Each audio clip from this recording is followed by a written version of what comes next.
Beard.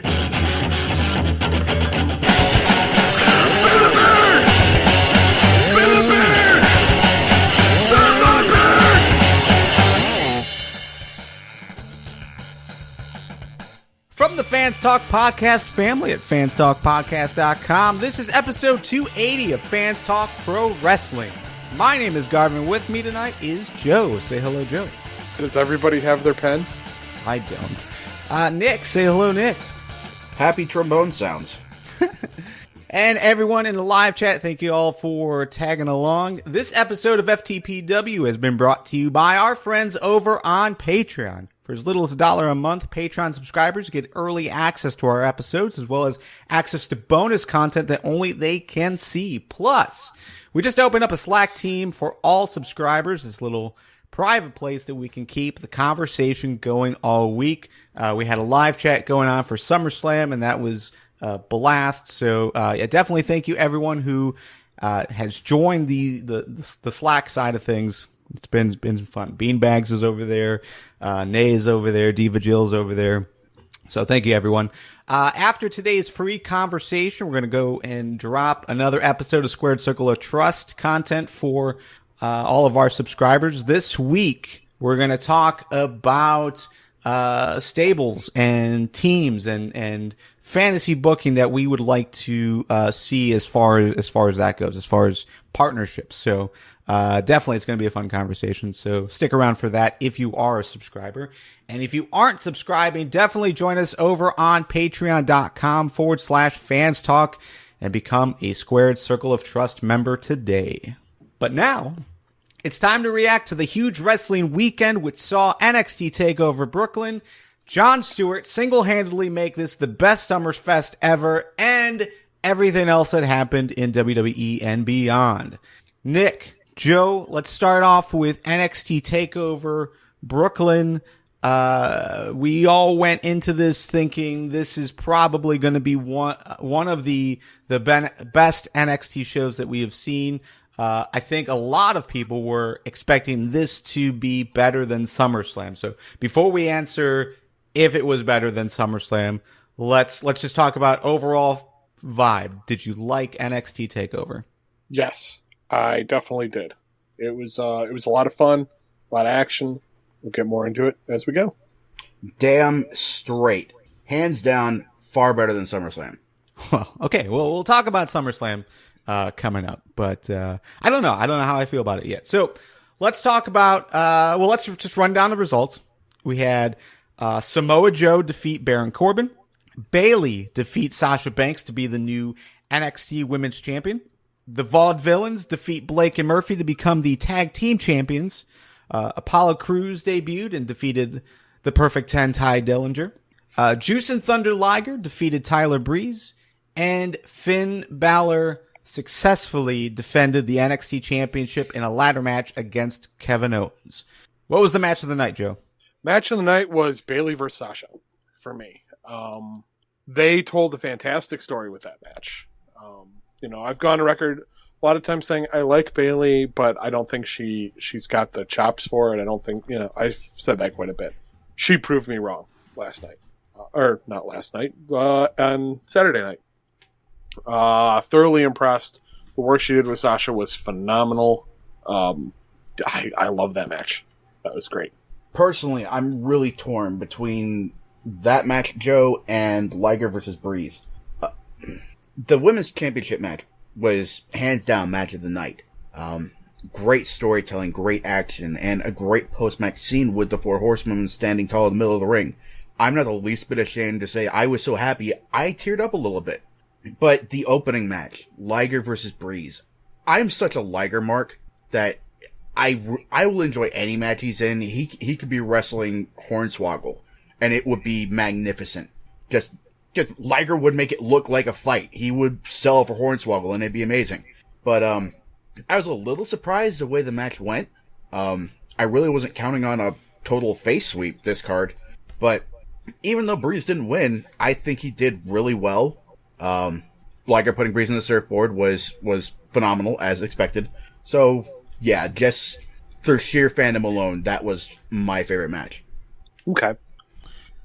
Yeah, I'm going to echo Joe, actually. As far as Sasha Banks versus Bayley, I'm with you, Joe. There was always something about Bayley. Like, I enjoyed the character. I like the way that I don't know, just the story that she was telling. What I didn't necessarily like was just how she was moving around the ring the last couple of months. She seemed not up to that level of, the rest of the women wrestlers in that division. So, but she brought the A game. This was honestly the main event. This by far was much better than Finn Balor versus Kevin Owens. I think a lot of people agreed with that, they made this the quote unquote first main event. But honestly, this is what should have finished the pay-per-view.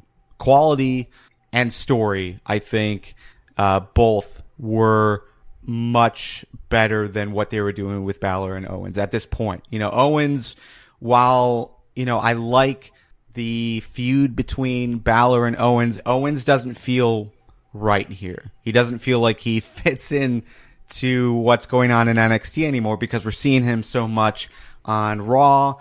He's got, he had another big match the night after at the pay-per-view at SummerSlam. So to me, it almost makes his involvement mean that much less because of how oversaturated we are with him. At least at this level, So, to me, my favorite match by far was Bayley versus Sasha. And I think it was just a great moment to have Sasha finally win and, unanimous. Bayley. I'm sorry. Yeah. Bayley. We were unanimous in picking her, this week. So, I think overall this was the best time to do it. Yeah. I mean, that definitely solid. I think Balor Owens told a good story, but there was very little buildup in comparison. I mean, this title win for Bayley. This has been her entire story for quite a long time. That's why it's that much more impactful.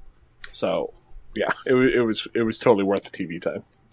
Yeah, it's to be expected because Balor versus Owens. It's fun watching the matches, but Balor isn't the best feud for Owens. Like, the best feud for Owens is Zayn, and that's held true even with the extended time that Zayn's been gone. I think it was a mistake putting those two matches back to back.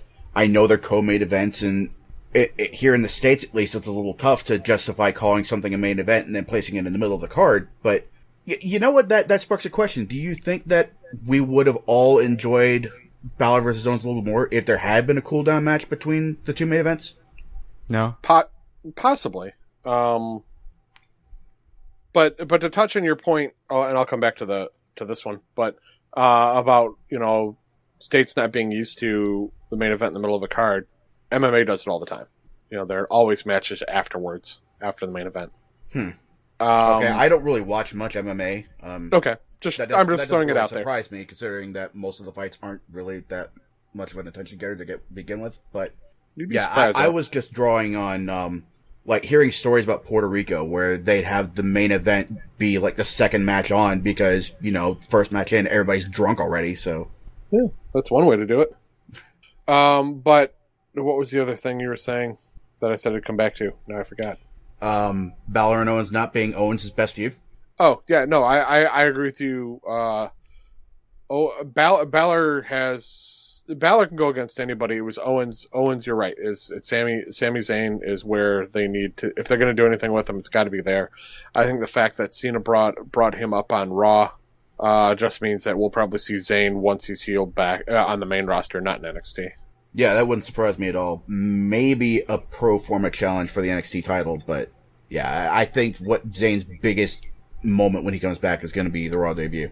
I do like the idea that they would continue Zayn versus Owens on the main roster and not keep Zayn in NXT for longer. I really hope that's the direction they go, for sure.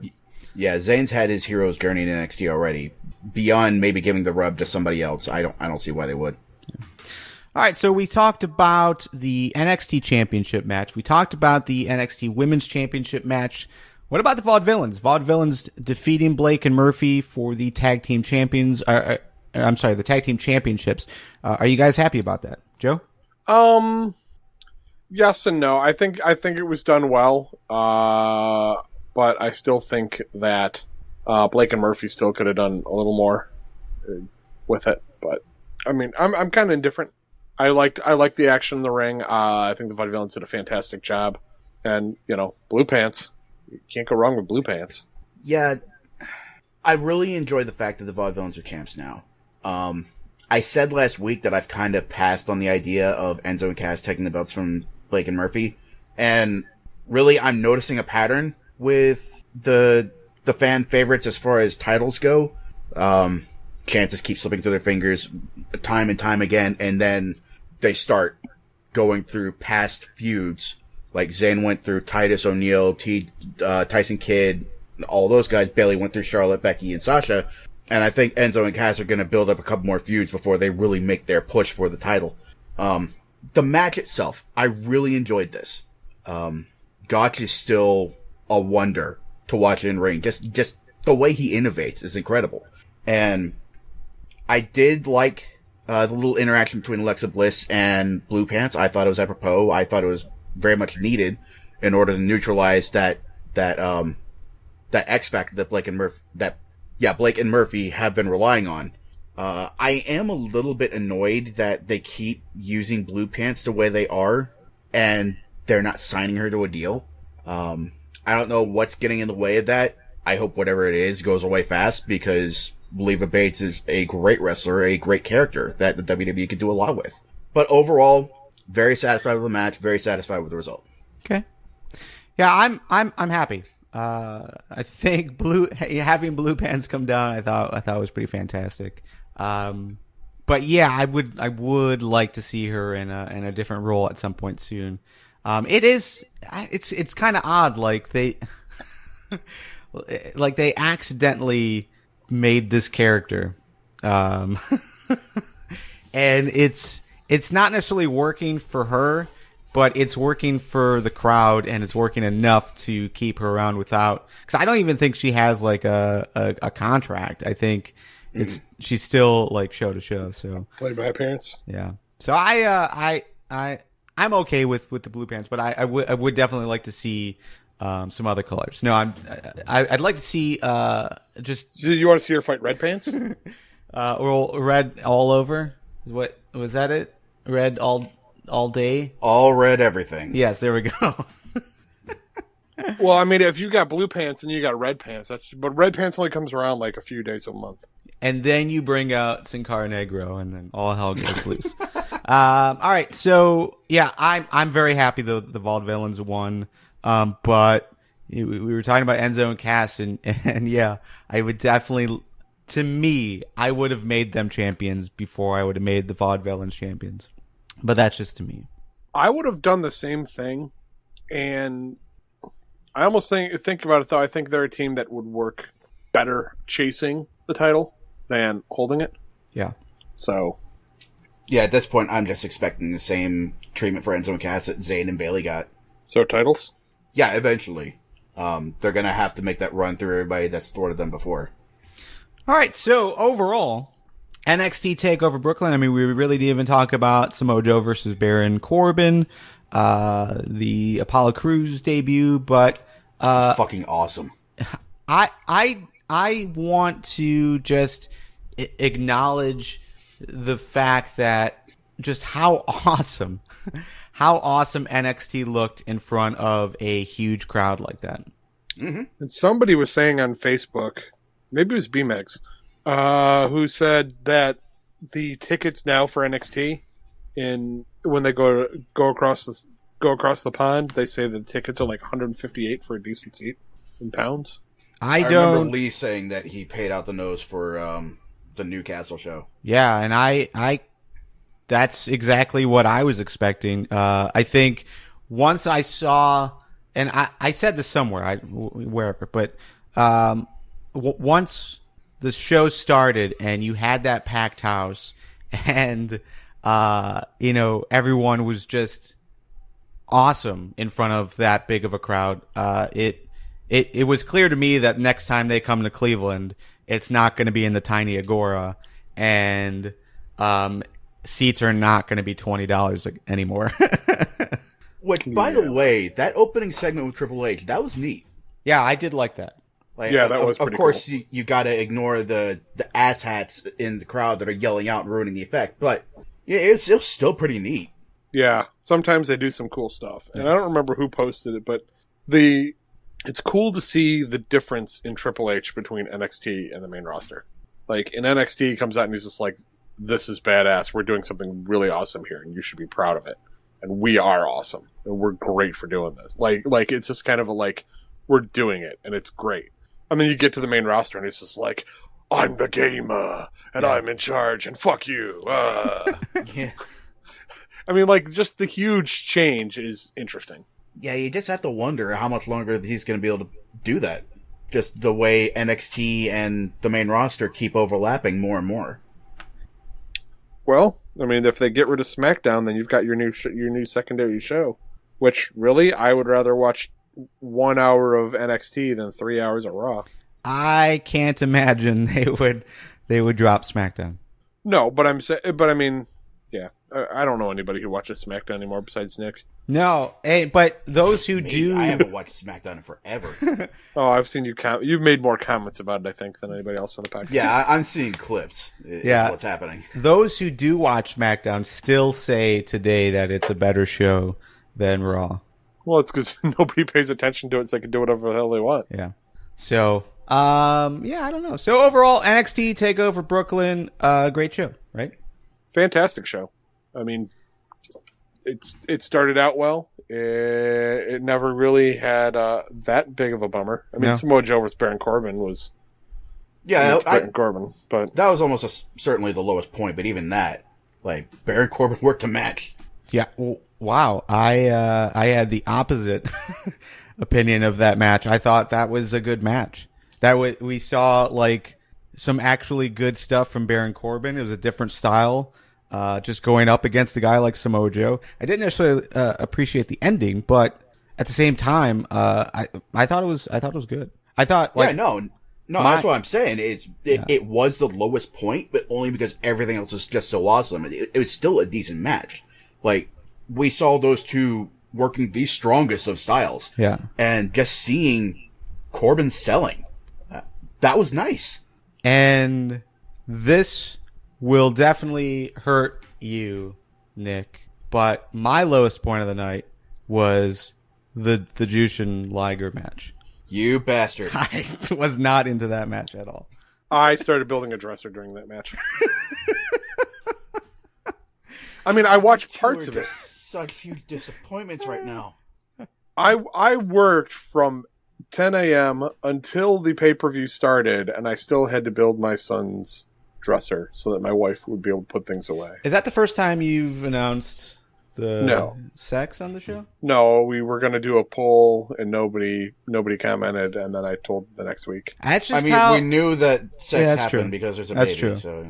That's how this community works now. For some reason, they stopped answering our questions, but they're listening. Apparently, I mean, at least we know we've got a few people who listen. They contribute to the Patreon, but yeah. Anyways, just got sad. SummerSlam. That was the next pay-per-view or next big event. It happened the next night, and yeah, it was SummerSlam. So everything. Let me take that back.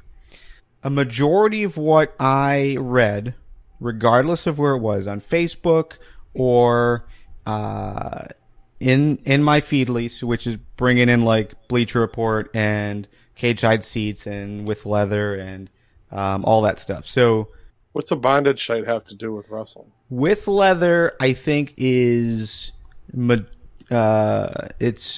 it's mostly a basketball / football site. With Leather being what the things are made out of, the balls. I went to withleather.com and it redirects to uprocks.com/sports. Correct. So it's their sports side of things, but it's mostly football and basketball. You see some soccer there sometimes. I rarely see anything about baseball unless it's like a really ridiculous play that they put into a GIF. But it's mostly GIFs. I mean, to be fair.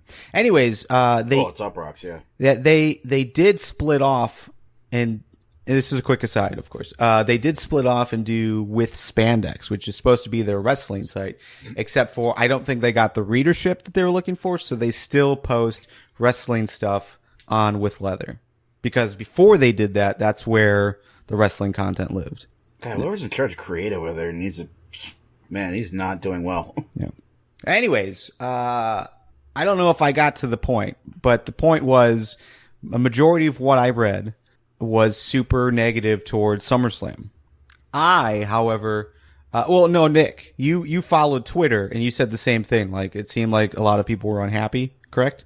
Yeah, there was just a lot of bad vibes. Not necessarily on the show as a whole, but on a large portion of it. Yeah.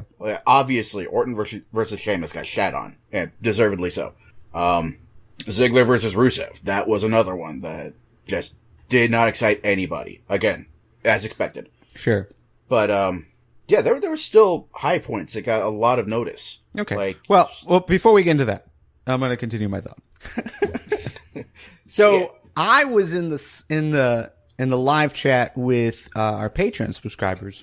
So I think Beanbags was there, Nay was there, Diva Jill, Stuart was there for a little bit. There were a few others, and we all had like the opposite experience. Like, I don't know if it was just going to our little corner that we weren't exposed to like the negative side of the internet. But yeah, I thought everyone's feelings were like that SummerSlam was pretty good. Then you also have the other extreme, which is Ishmael, who thinks this was the best pay-per-view ever, which I honestly feel like he says that every single pay-per-view. But what did you guys think? Where did you fall on this? Was SummerSlam a good event for you? SummerSlam was, I think it was okay. Tag team title match was good. I enjoyed the Intercontinental Championship. I enjoyed the Neville Amell, the Arrows versus the Kings of the Universe or whatever. The Cosmic Kings, I think. There you go. Like Thank that. you. Yeah. I mean, John Cena, the Rollins was good. I wanted more out of the women's triple threat match, but that was just because they never thought that match fully out. I think that's a lot of SummerSlam at large. Oh, and Cesaro was good. So what'd you think of Lesnar Taker? Yeah. I respect both men, especially Taker, for as much time as he's put in the ring. I want to move on. Yeah. And they won't let me. He is the dead man, so you will never move on because he's already dead, therefore he will live forever. You can't outrun the Reaper, Joe. Oh, you'd be surprised. All right, so let's run down results real quick, and then we'll talk about what was the best match of the night, what was the worst match of the night, etc. So, Sheamus defeated Randy Orton. The New Day are your WWE Tag Team Champions, defeating PTP, Los Matadores, and the Lucha Dragons. Dolph Ziggler versus Rusev ended in a double countout. Stephen Amell and Neville defeated Stardust and King Barrett, which Diva Jill says in a live chat that they were called the Lords of Darkness. Ryback successfully defended the Intercontinental Championship against Big Show and The Miz.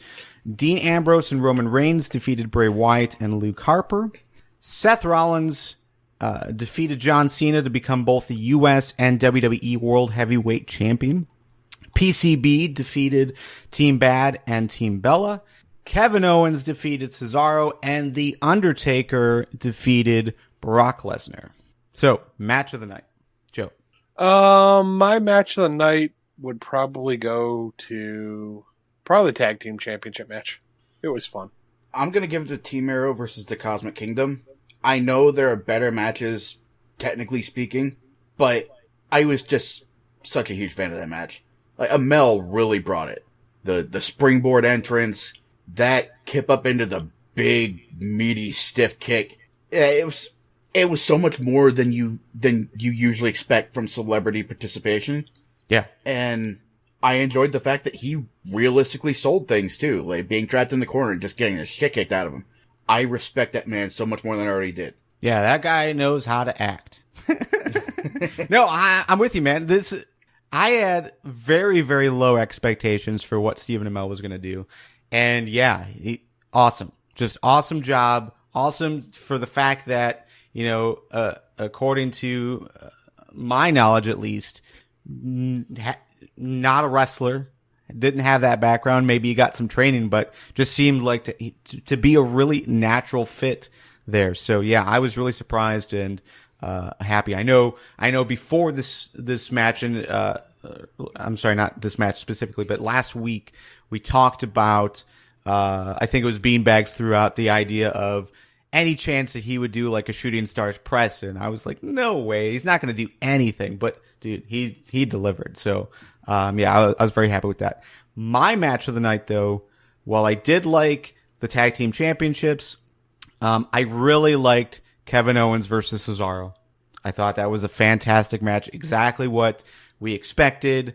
I went in thinking this was going to be the match of the night, and yeah, they delivered to my expectations and above. So yeah, that was my match of the night. What was the low point for you, Joe? Joe can't hear you if you're muted. Oh shit.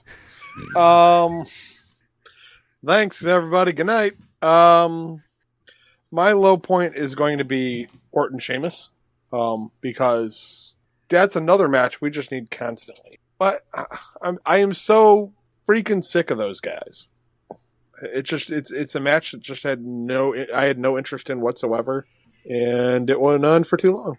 Yeah, at this point, I don't know what the WWE thinks they're gaining from having that match, because 2 years ago, when this match happened, they were throwing out the random chants and just not giving a shit about anything. And nothing's changed since then. I know it's a WWE, but I would think that they'd pick up on a pattern eventually.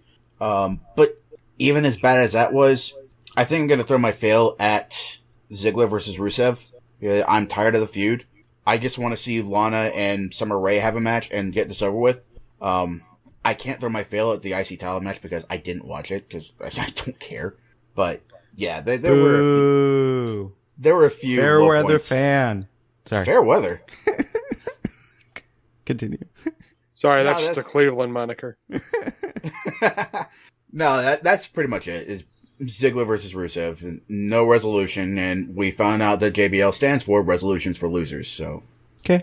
Man, I didn't really have a low point. I was pretty happy with everything. The only match that I don't remember like at all was the Shield versus the Wyatt family. I don't know why. I just cannot remember anything from that match. It was pretty generic as far as those confrontations go. It wasn't bad by any stretch of the imagination. It was just, standard Shield versus Wyatt fare. Complete anarchy is what it is. Yeah, I don't know. I remember, I think I was, I'm pretty confident I never left the room.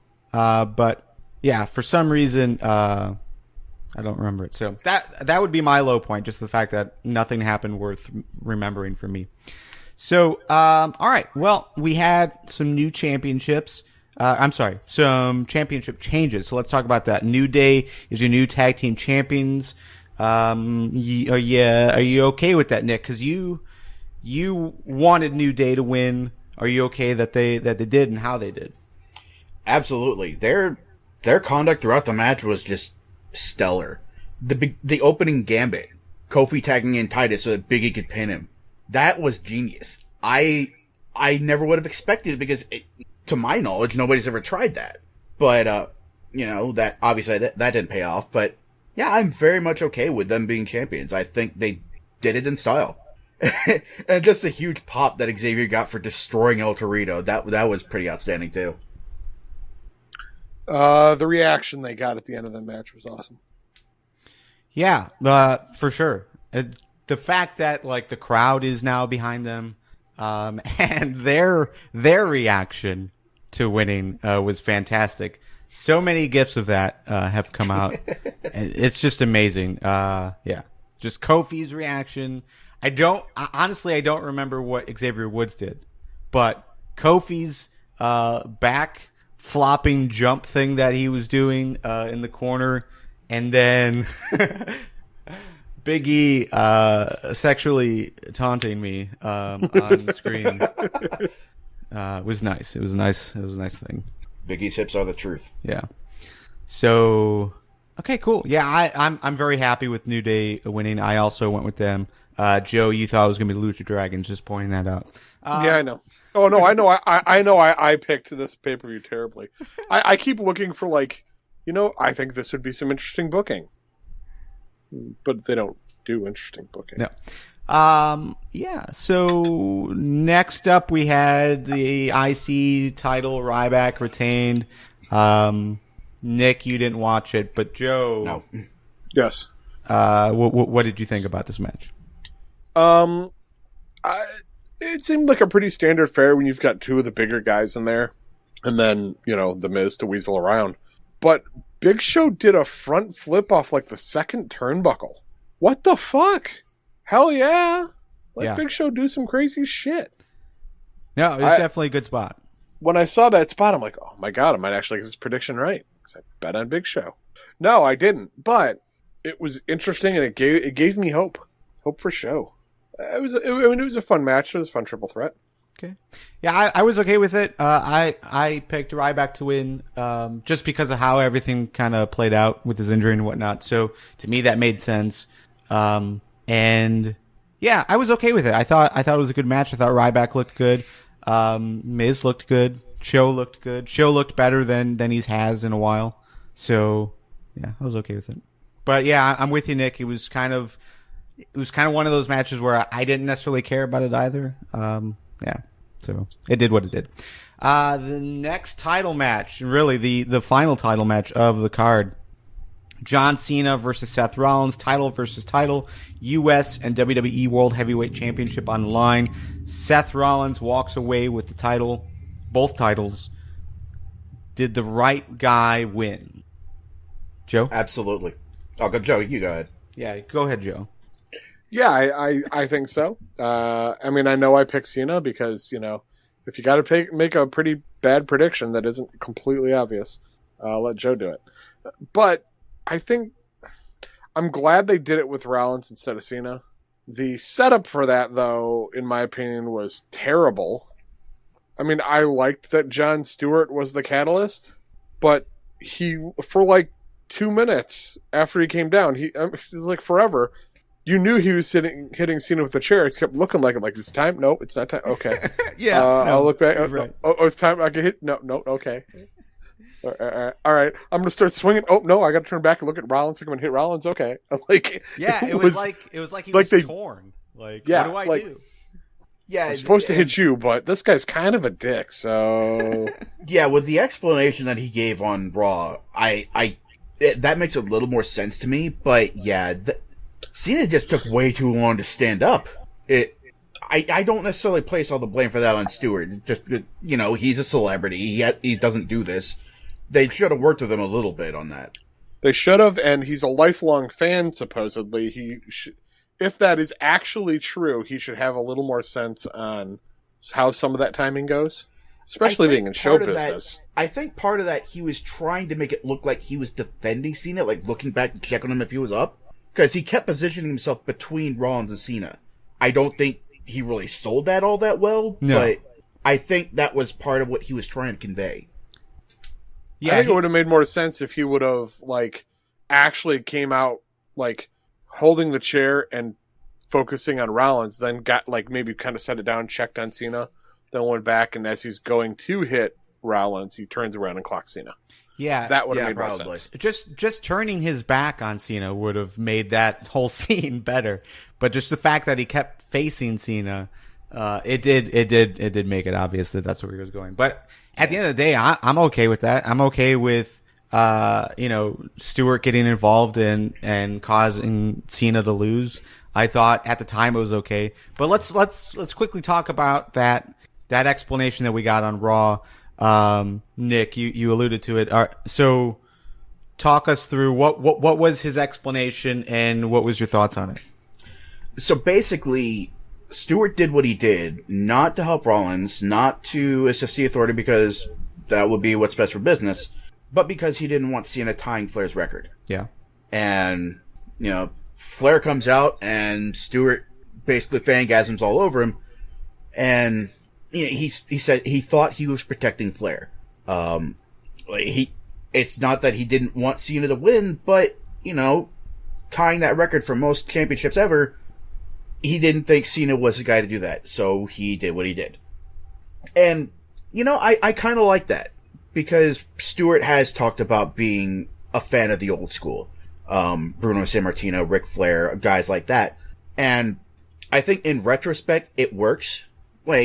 Stewart didn't do the best job of selling that at the time, but, again, it's to be expected. He doesn't do this for a living. He did talk about politics for a living. Hopefully that'll change. Hopefully he'll stick around with the WWE. But, I think it worked. What, are they going to make him the new commissioner? With the Raw GM? I hope they do something with him. I really hope that Jon Stewart stays in WWE. I mean, he's retired, right? He's not, he doesn't have a show to go back to. No. I think this would be cool, even if it's just a couple month thing. I think this would be fantastic to have a guy like him, both, from the celebrity standpoint, to keep WWE in everyone's radar. But at the same time, he does add a nice touch to the story just because he is a fan and he makes that clear. Last time he hosted anything, he was the guest host of Raw a few months back, if you remember. I thought he was fantastic there, and I liked him at SummerSlam, so yeah. Yeah, that little talking segment he had with Heyman was just gold. Yeah. Okay. All right, so quickly, before we move on to talk about the dead man in the room, I did want to bring up one thing that was posted in the live chat by Cody. Basically, he was saying that he hated Rusev versus Ziggler, not because of the match, but just the fact that just the way it ended, because this is, to him, it should have ended at SummerSlam as far as that feud between Rusev and Ziggler. But instead, because they had the draw, basically, the double count out, this means that it's going to continue. So are you guys with Cody in that it should have ended at SummerSlam? There's no point in continuing this, or are you okay that it continued? I'm not okay that it continued, but what are these guys going to do other than this? Be valets for Lana and Summer. Which, really, terrible idea. Well, the alternative is 8-man tag matches. Hey, man, you team up with, Zack Ryder and shit, you get this shit done. Yeah, but it sucks. I'm completely with you, Cody, by the way. There is absolutely no reason for those two to still be fighting. All they're doing at this point is breaking up Summer and Lana's catfights and talking trash to each other between matches. And there's not really a reason for them to keep having matches either. This really should have been the end of it. Yeah. Drop mic. Okay. Brock Lesnar versus Undertaker ends in a controversial fashion. Timekeeper decided to ring the bell after he saw Undertaker tap. That's never been done before. No one has done that before. But yeah, so rung the bell. Brock thought he won. Heyman thought he won. Everyone thought he won. Ref restarts the match. Taker wins. Thoughts? Leading up to that debacle there at the end, I thought it was a good match. Better than I was expecting. I think Brock went a little overboard with Suplex City Bitch, but, it was nice. We had that moment where Lesnar sat up, started laughing at Taker. Taker sat up and started mock laughing at Lesnar, and they just slug it out while sitting down. I thought that was a really powerful moment right there. That's like the old folks' home image. You guys are too lazy to actually stand up, and they're just swinging at each other. And then the internet went crazy with photos. Yeah. That was probably the best thing to come out of that match. Regarding the controversy itself, I don't know why SummerSlam has to be the herald of 6 months of dusty finishes, but I don't know. It wasn't even that clever what they did. Like, yeah, you don't see the timekeeper ending matches because he saw what was clearly the end of the match. But, I mean, Taker going for the low blow again. At what point, first of all, at what point does he stop resorting to that? At what point does everybody accept that Taker's the heel in this feud? Because Lesnar has been a consummate face, basically, running out to save Heyman from Taker, and, you know, he's been having stand-up fights against a guy. He's been brutal as all hell, but he's been a stand-up guy throughout. Do you think they could be going toward a more adult story in which... No. And Taker goes, well, I banged your wife back in the day. Did he? I don't know. That's what I'm saying. They could go with that story. I don't know if he ever did. But no, I thought he was with Sarah at that point. Maybe. I'm not sure. Taker. I mean, yeah, just because you tattooed a chick's name on your throat doesn't mean you're faithful. That's true. All right. Well, I didn't like the finish personally. I think that soured the match, but it was interesting at least. Like it was kind of like out of left field. You didn't expect it. Again, it's not something that I ever remember happening before. So, but yeah, the fact that, you know, you had that controversy and no one knew what was happening, and low blow and then right into a submission basically. I think it was, I don't know. I think it was just rushed and it didn't sit well with me. But like you said, Nick, the match itself was very good up until that point. So, but I don't know. I really don't know how to take it.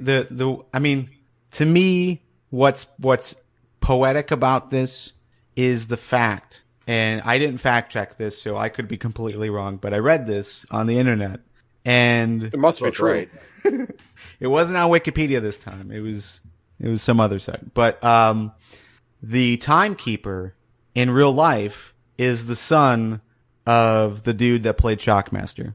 Just throwing it out there. I think that's poetic. It really is. So, okay, the question that we started today's conversation with was whether or not NXT Takeover was going to be better than SummerSlam. So we had NXT Takeover Brooklyn. We watched WWE Summerslam. Which was better in your mind? Nick, you already said your answer, which was NXT was better. Joe, what do you say? I'm agreeing with Nick. I think NXT Takeover was better. I felt more invested in every match, even Baron Corbin versus Samoa Joe. Yeah, no arguments from me. I thought NXT Takeover was a much better. It was a much better show overall. Everything hit on all cylinders. You know, SummerSlam by far was not bad. I thought it had its good moments, but 4 hours sucked.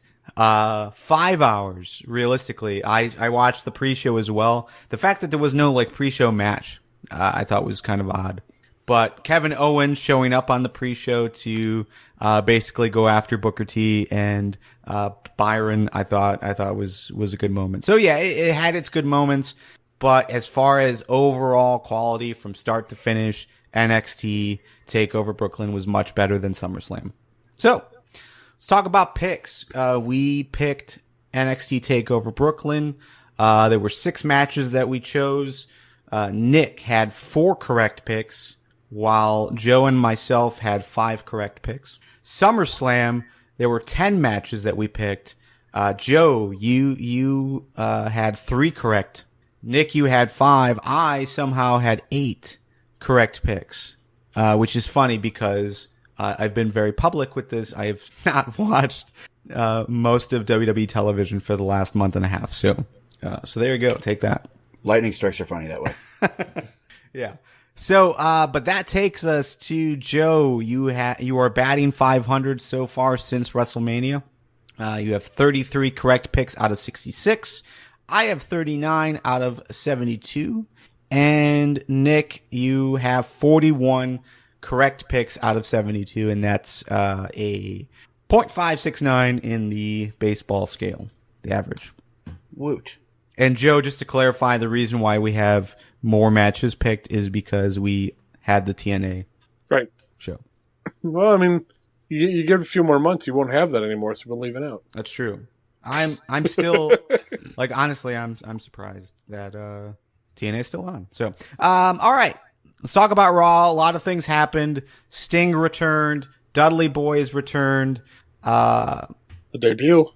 There's a new Wyatt family member. Nikki is 18 days away from breaking the streak. What happened on Raw that's worth talking about as far as all that goes, or anything else? Go ahead. The Dudley Boys came back. That was fun. That crowd was really into that, which was awesome. It wasn't just like, we remember them. But, I mean, they were hot for them the entire time they were out there. So, I don't know how long this little run's going to be, but I love the idea. Yeah, it's not bad at all. I think it was a smart move bringing them back in ECW country. So at least they got that going for them. I really don't know whether to expect a title or a push for the title against the New Day, because it definitely seemed like that's what they were angling for. But yeah, I don't know. Either way it happens, having the Dudleys in the WWE should make for some entertaining tag team action. If it doesn't, there's serious problems, because those guys can work a match with just about anybody. Yeah, they can still go, unlike the New Age Outlaws or APA, the other teams they insist on trotting out every now and again. Yeah. I guess we have to talk about the impending apparent ascension of Nikki Bella, because if I don't, Diva Jill's probably going to give me hell for not addressing it. 18 days. Nick? Yes. Look at Skype. Hmm? And Garvin, your edit point is 102. Oh. Rewind that. That never happened. I don't necessarily know if I like the Divas segments on Raw or not. I kind of enjoyed the Miz TV segment with PCB. Charlotte talking shit about Miz and his claimed relationship with her dad, and really that just makes me want a Charlotte versus Miz match. Loser drops the fatal or the figure four. I think that could be interesting. But the only problem there is Charlotte doesn't do the figure four. Right. She'd basically be fighting for her father's legacy by making Miz drop the move. Is what I'm getting at. Oh, and here I'm thinking, well, if she drops the figure four, she's still got another figure four because she does the figure eight. So it's but then she can't do the figure eight because she's got to do the figure four first in order to transition into that. Unless it's just a bridge. Yeah, it could just be a bridge. And somewhere in his grave, Michael McGillicuddy will turn in his grave. But yeah, I mean, I guess we could have Charlotte transition to using the spear as a finisher because no Diva's using that ever since Caitlyn left. And Roman Reigns seems to have been getting worse with the spear recently. I mean, who does the worst spear? That's the question. Christian. Active. Show? Yeah, I would say Big Show's spear is pretty awful. I forgot he technically had a spear. If what Big Show does is called a spear, then John Cena does 2 spears before every 5-knuckle shuffle. Well, if Nikki's not giving him anything, he's got to do something. I think Roman's best spear was really the shoulder block into Show. Like, it was at ringside. I can't remember what event it was, but he ran down the ramp, and they said it was a spear, but he basically just ran into Show and knocked him down. Oh, yeah. That was pretty good. Yeah, definitely. Okay. Anything else? New Day.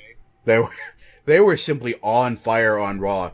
Xavier Woods coming out with a freaking trombone, which I popped for personally because that's what I played in band. But he could play. Like, you wouldn't expect that. I mean, I expected it because he's a PhD, or soon to be. I mean, he's a man of many talents. But just him playing that throughout the match, that was so great. Just every note in time with that little circle of stomps that they do. And then playing taps there at the end. That was that was magnificent. I love those guys so much. Yep. Okay, well, I think we should talk about WWE Night of Champions. It's going to happen on September 20th, I think. I wrote it down and I forgot to put it in the doc. But I think it is September 20th. Yep, that is a Sunday. So, Sting versus Seth Rollins. Sting came back and gets a title match. So, what's your thoughts on that?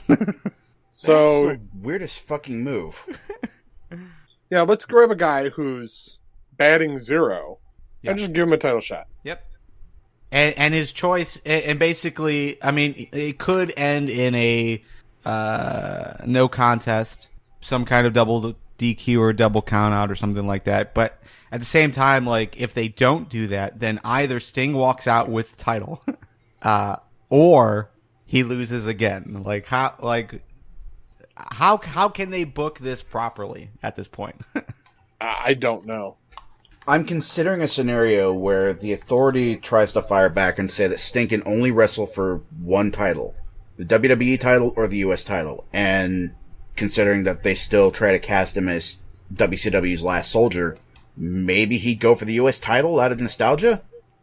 I mean, if Cena's going to get to rematch for the US title, just do Rollins double duty and prove why he's awesome and have him beat Sting.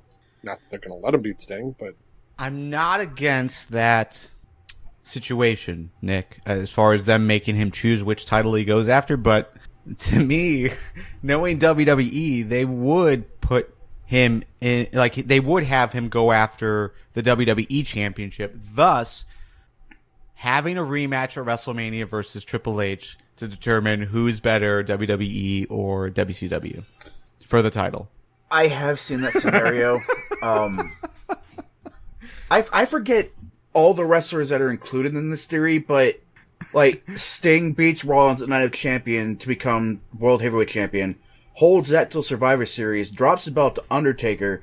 Undertaker fights Lesnar at WrestleMania and drops the title to Lesnar, which that would be such a clusterfuck if that happened, because you've got essentially all active talent locked out of the top title picture, which I wouldn't put it past the WWE to do that, but yeah, that would be, it would be something.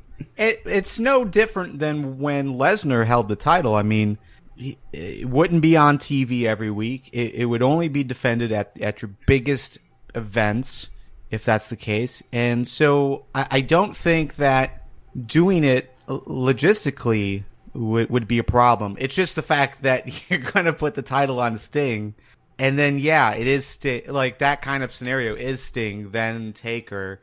Two guys that we don't need to see wrestling anymore. Yeah, the holding your top title. Part-timers. Yeah. I mean, Lesnar not being on TV and being your champion is okay. It's acceptable because it's realistic. But yeah. There's just no good could come out of Sting even being entertained with the idea of walking away with the top title. the only time it would ever be acceptable is if it was like leading up to WrestleMania to have him lose it to Taker. No, not even then. No title can enter into that feud. I'm just saying, like, that's the closest thing to being acceptable. I don't want to see... Closest. Yeah, I mean, I don't want to see Sting get the title. I don't even want to see Taker with the title. I mean, the only way I want to see Taker with the title is if he is finally doing his last run. That's it. Like, thank you. I'm sorry we fucked up your record, which should have been your complete legacy. I mean, it's still going to be his legacy. Don't get me wrong. 22-1 at WrestleMania, big freaking deal. And I mean that like in a good way, not big freaking deal. I got you. I'm glad you feel me, but yeah, unless it's his Taker's like, this is my last run. I am done within a year. I am officially not signing a contract. Peace out. Fuck y'all. I don't want to see him win the title. That's the only way I would find it to be acceptable. Okay. Well, we are running out of time, so don't forget, when you're looking to pick up your new John Cena shirt, think about just waiting a little bit longer and use that cash for something a little bit more important in your life. Us. Join the Squared Circle of Trust today over on patreon.com/fans talk. Now it's time for this week's Win Fail. Women wrestlers aren't getting paid? Why do you do a job? Here is your win. You do any job and fail is to fucking get paid of the week. All right, for those joining the conversation for the first time, I don't think we have ever like really explained what win fail is, but we're gonna do it now. 280 episodes in. Win Fail is our chance to basically acknowledge both the best and worst things that happened this week in pro wrestling. So, Joe, what was your win of the week? My win of the week was Bayley versus Sasha. That was just a phenomenal match. I think everybody needs to watch it, to see good women's wrestling. I enjoy good women's wrestling. I enjoy good tag team wrestling, and NXT is doing both. And make sure you check out NXT.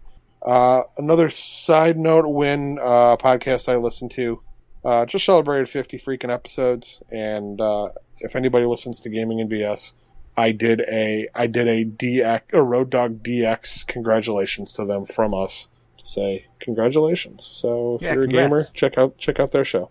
Happy birthday. Thanks, Frosty. All right, Nick. Oh God, here we go. Stephen Amell and Stardust. I've been loving their interactions, and they put on one hell of a performance. If this continues, which I really hope it does, I'm gonna go ahead and compare it to Lawler and Kaufman. Could be magnificent for the WWE. Also, Apollo Crews' debut. That was just a great match, hands down. Ty Dillinger did a bang-up job, basically lying down for Apollo Crews. That opening sequence with Dillinger in the cartwheel, and then Crews just completely blowing him out of the water athletically, and then stealing his tan deal. I love that so much. New Day has been on fire, as has been said throughout the show. And finally, I'm really looking forward to seeing Nia Jax on NXT. For those that are not aware, she is The Rock's cousin. So I'm really interested to see how she works out. Also, another Lisper. Yeah, a little bit, yeah. All right, my win of the week is going to go to Stephen Amell and Jon Stewart. Again, I thought just the celebrity side of things went above and beyond my expectations. Amell, fantastic. Again, totally out of his element, but it seemed like it was totally in his element. So, yeah. But there was just so much awesome this weekend. From the live chat, we've got Stephen Amell, of course. Cesaro's Around the World Uppercut. New Day, basically anything that New Day is doing. The new Wyatt member. Heyman's opening of Raw. Owens and Rusev as a tag team. That looks like that's happening.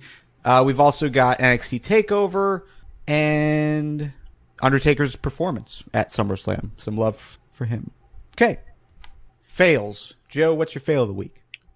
Sting's return. I don't want to see it. I don't think anybody needs to see it. This would have been good 20 years ago. But now... Why? So, if I climb into a box and get put in the middle of the ring, do I get a title shot? They've got no sensibility for this feud. It's just... Are you a pro wrestling icon, though? Bitch, please. Totally. That question was rhetorical, people.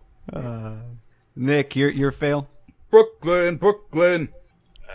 It seems like having 3 back-to-back shows on TV with them was a mistake, because they were phenomenal for TakeOver.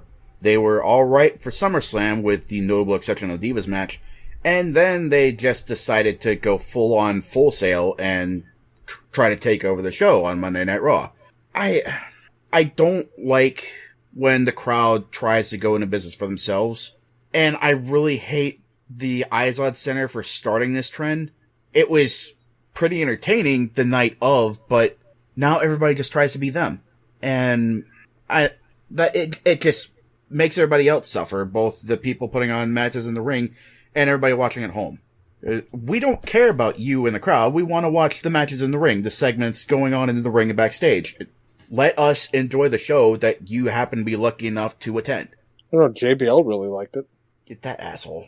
I thought that somebody talked to them about acknowledging the crowd when they pull shit like that. I don't think the crowd could hear him. Yeah. I could hear him. That's the problem. Yeah. Fails from the live chat. We've got pretty much all of Raw, especially the Divas match crowd. The end of the 8-man tag where the faces ganged up on Big Show. Sting's return. The Lords of Darkness breaking up. Ishmael going the complete opposite of everyone ever saying that his fail was Bayley winning the championship because he wanted Sasha Banks to retain. What? I know. Yeah. John Cena giving Jon Stewart the attitude adjustment. Ziggler was wearing pants and nays disappoint. Okie dokie. And yeah, that's basically it. A lot of hate for the Raw crowd. And just to clarify, Diva Joe was not saying not all of Raw, just specifying all of her fails came from Raw. Sorry, I cannot read. My fail is going to go to WWE in general because, as I have stated, I haven't been watching Raw, and I was hoping that I would take like a month and a half off of watching WWE every week, and that break would refresh me, and I'd watch SummerSlam, and SummerSlam would be awesome and inspire me to pick Raw back up, but it has not. I was not inspired to watch Raw. I know that feel, bro. Yeah.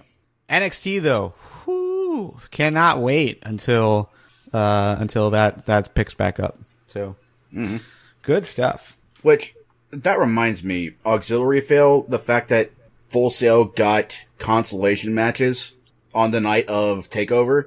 Like, it was taping matches for future NXT episodes, but that just put a sour taste in my mouth, is the WWE basically rewarding Full Sail's bad behavior whenever the name Brooklyn was mentioned, and they just completely shit all over everything for like the next 5 minutes. Well, there's some mixed stories going on right now, and we'll talk about this real briefly. But they did get their own event during TakeOver, which is, I guess it's okay. But at the same time, like, they taped shows, or at least they had shows for what they called tapings that included spoilers for NXT TakeOver Brooklyn that didn't happen, such as one night Owens came down with the title as if he had won it at TakeOver Brooklyn. So just completely like trolling Full Sail. Hey, I think that's fine, awesome. though. Yeah. So I saw the news come out before TakeOver that there were some events happening, and like Owens holding the title, and there's a few other things that were taking place that was catching everyone off guard because they assumed that, which rightfully so, but they assumed that they were taping very similarly to how TNA was taping, where TNA taped a bunch of post Slammiversary shows before Slammiversary. Yeah, and I don't have a problem with them trolling the audience like that. To me, that's smart. That's good business. Yeah. And fitting, because Full Sail has become a bunch of assholes. All right, final thoughts before we head out. Thank you for listening. I don't say it all that often, but I appreciate everybody who takes the time to join us for a week. And Nick, your fail? Or I'm sorry, Nick, your final thought? Oh, sorry. I'll just add on a little bit to what I was saying. When the NXT in the UK was announced, the Brooklyn crowd cheered. That's how you react to your favorite thing growing. And I'm glad that at least some people get that. And it looks like all of you in the live chat hooligans get that as well. I love you for that. Okay. I really have no other final thoughts. Just kind of want to, again, thank everyone that joined us in the live chat for SummerSlam over on Slack. I thought that was really cool. It was a good way to test that. It was something new that we wanted to do for the Squared Circle of Trust members. So thank you everyone that participated in that, and hopefully you enjoyed it as well. We've continued the conversation all day today about stuff to talk about for this episode, as well as the Squared Circle of Trust bonus episode that we put together pretty often. So anyways, just want to thank everyone, and as always, thank everyone in the live chat. You guys are fantastic. But that's the end of the free portion of tonight's conversation. You can join us over on patreon.com/fans talk for bonus content, as well as early access to episodes just like this. And also make sure you join the ongoing discussion that happens on our YouTube channel. Search for FTPW280 and see what others are adding to the conversation there. And again, if you're not subscribed to Patreon, definitely give us a shot. Patreon.com/fans talk. That's what funds us to continue to pay for hosting, continue to motivate us to put these weekly conversations together with you guys. So that's it. For Joe, Nick, everyone in the live chat, we will see you next Tuesday. Later.